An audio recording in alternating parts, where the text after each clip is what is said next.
Lockdown के चलते dating app पर मिलते हैं। उसी बीच उनकी बॉन्डिंग बहुत अच्छी बन जाती है और दोनों एक दूसरे से प्यार करने लगते हैं।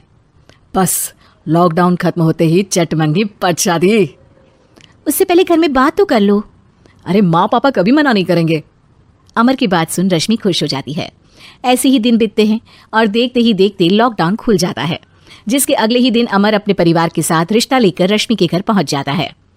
अभी लॉकडाउन खुला ही है और कोरोना तो खत्म भी नहीं हुआ, इसलिए ज्यादा कुछ ना करके अगले कुछ दिनों में छोटे फंक्शन के साथ शादी कर लेते हैं। अमर के पापा की बात पर सब सहमत हो जाते हैं। कुछ दिन बाद दोनों की शादी हो जाती है और रश्मि अपने ससुराल पहुंच जाती है।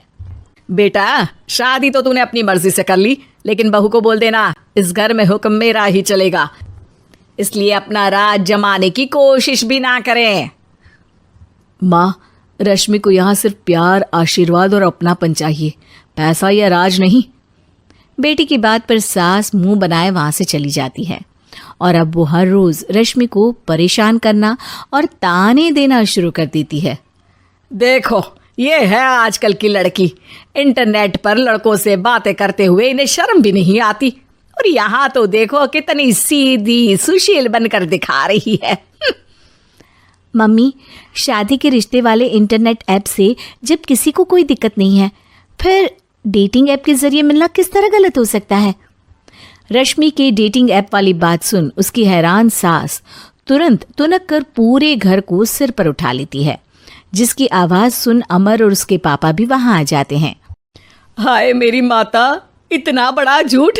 डेटिंग ऐप को इंटरनेट के जरिए मिली है बोलकर इस कलमुही को मेरे सर ला बिठा दिया। अरे नासपीटी, तुझे जरा भी शर्म नहीं आई? वहां न जाने कितने लड़कों से गुलू गुलू करके तुझे मेरा ही लड़का मिला था फंसाने के लिए। माँ, मुझे तो समझ नहीं आ रहा क्या बोले जा रही हो। डेटिंग ऐप इस्तेमाल करना कोई अपराध नहीं है, और तुम रश्मि को ऐसा कैसे बोल सकती हो? मैं भी तो था उस ऐप पर। पहले उसके लिए माँ से झूठ बोला और अब लड़ाई कर रहा है। सास और अमर की बात सुनकर रश्मि हैरान खड़ी रहती है। अमर, तुमने घर में झूठ क्यों बोला? ये सब देख रही हो ना, इसी की वजह से झूठ बोलना पड़ा। एक तरफ अमर और रश्मि की ये बात चल रही होती है, वहीं दूसरी तरफ सास का नॉन स्टॉप क्लेश सबको परेशान कर देता है। सब एकदम चुप, जो हुआ सो हुआ, अब मुझे कुछ ना सुनाई दे। पति की बात सुन सास चुप होकर वहां से चली जाती है, लेकिन अब वो रश्मि के सिर दुनिया भर के सारे काम डालकर उसका जीना पहले से भी ज्यादा मुश्किल कर देती है। मम्मी, मैं आपका गुस्सा समझ सकती हूँ, आपको जो करना है कर लीजिए, मैं कभी कुछ नहीं बोलूंगी। उम्मीद है किसी दिन तो आपका गुस्सा शांत होगा और नफरत प्यार में बदलेगी। रश्मि की अच्छाई को उसका नाटक समझकर सास गुस्से के 7वें आसमान पर चढ़ जाती है और उसी शाम रश्मि को नीचा दिखाने के लिए अपनी सहेलियों को घर बुलाकर उसकी बुराइयां करने लगती है। अरे कौशल्या, क्या बताऊं, आजकल के बच्चे ना बहुत एडवांस हो गए हैं। पहले रिश्ते घर परिवार वाले सब देख परख के कराते थे, और अब ये लोग खुद न जाने कहाँ कहाँ मिलकर खुद ही सब कुछ पक्का करके हमें बता देते हैं। लड़की का कैसा दिन धर्म, कैसा ईमान, कैसा चरित्र, कुछ नहीं पता, बस प्यार किया और घर लाकर बिठा देते हैं। अरे ऐसा क्यों बोलती हो? आजकल बच्चे अपने आप में बहुत समझदार हो गए हैं, और फिर पूरी जिंदगी तो उन दोनों को ही साथ निभानी है। अपनी पसंद से शादी कर भी ले तो क्या दिक्कत?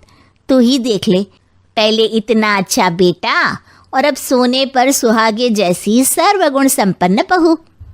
और पता है, अभी कुछ दिन पहले मेरी बेटी ने मुझे डेटिंग ऐप के बारे में बताया, जहाँ लड़का लड़की अपनी पसंद से अपने आप एक दूसरे को चुन लेते हैं, और फिर अगर सब सही रहता है तो बात आगे भी बढ़ जाती है। अरे इसमें इतना खुश होकर क्या बता रही हो? ये तो गलत है। न जाने कौन क्या है, कितना झूठ कितना सच है। अरे पर सोचो, जब तुम किसी के बताए रिश्ते को देखने जाते हो तो क्या एक ही बार देखने से सच झूठ का पता लगा सकती हो? जरूरी नहीं कि बच्चों का लिया फैसला हमेशा गलत हो। अरे बहुत बार हमसे भी तो गलत फैसले होते हैं ना। अच्छे बुरे लोग तो हर जगह मिल सकते हैं, फिर इसमें सिर्फ बच्चे ही गलत कैसे? सहेलियों की बात सुन सास सोच में पड़ जाती है, और इसी तरह कुछ दिन बीत जाते हैं, जिसमें ना तो वो रश्मि को परेशान करती है और ना ही कोई ताना सुनाती है, जिसे देख रश्मि परेशान हो जाती है। मम्मी, आपकी तबीयत तो ठीक है ना?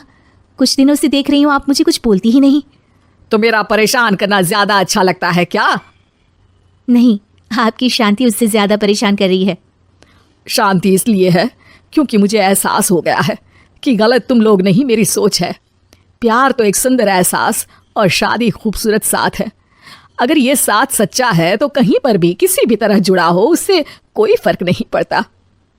आप कौन है? इतनी अच्छी बातें मेरी पत्नी तो नहीं बोल सकती।